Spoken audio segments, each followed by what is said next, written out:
भारत की ताकत इस समय दुनिया की 5वीं सबसे बड़ी ताकत है, और हो भी क्यों ना। जिस तरह से भारत में दिन प्रतिदिन हर सेक्टर में ग्रोथ देखने को मिल रही है, उसे जानकर तो बाकी देश भी कह रहे हैं कि अब भारत जल्द ही दुनिया की सबसे बड़ी उभरती हुई ताकत बन जाएगा, और इसमें कोई शक की बात नहीं है। आने वाले समय में ये होना तय है। और आर्मी की ताकत तो मानो भारत ने इस तरह बढ़ा दी कि अगर सामने से युद्ध भी हो जाए तो उसे निपटाने का सामर्थ्य अब भारत के अंदर आ गया। हाल ही में इसी पर काम भी हो रहा है, क्योंकि भारत में रेलवे के बाद अगर किसी सेक्टर में लोग कार्यरत हैं तो वो है हमारी भारतीय सेना। और अब भारत की वायुसेना को मजबूत बनाने के लिए स्वदेशी फाइटर विमान बनाने का काम कर रहा है। इसके ऊपर सरकार ने 15,000 करोड़ रुपए की मंजूरी भी दे दी, और अब भारत 5वीं पीढ़ी का फाइटर जेट बना रहा है। जी हाँ, जिस तरह भारत को बाकी देश हल्के में ले रहे थे,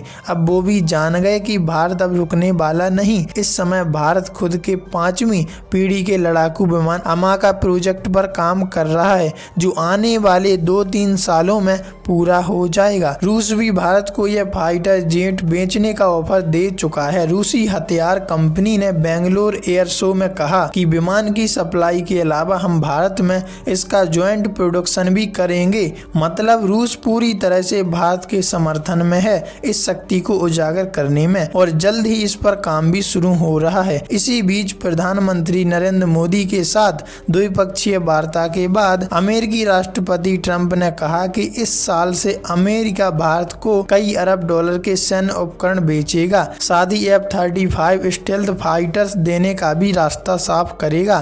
ट्रंप ने भले ही भारत को F-35 विमान देने की पेशकश कर दी हो, लेकिन इस डील को पटरी पर लाना आसान नहीं होगा। इस पर भारत ने ये भी कह दिया कि अमेरिका को अपनी पसंद कांग्रेस से मंजूरी लेनी होगी, फिर भारत लागत पर विचार करेगा। अब ऐसी रणनीति अगर भारत की आने वाले सालों में रही तो तय है कि भारत की स्थिति में काफी सुधार हो सकता है, और न सिर्फ भारत खुद के लिए इस ताकत का प्रयोग करेगा बल्कि दूसरों देशों के लिए भी मदद करेगा।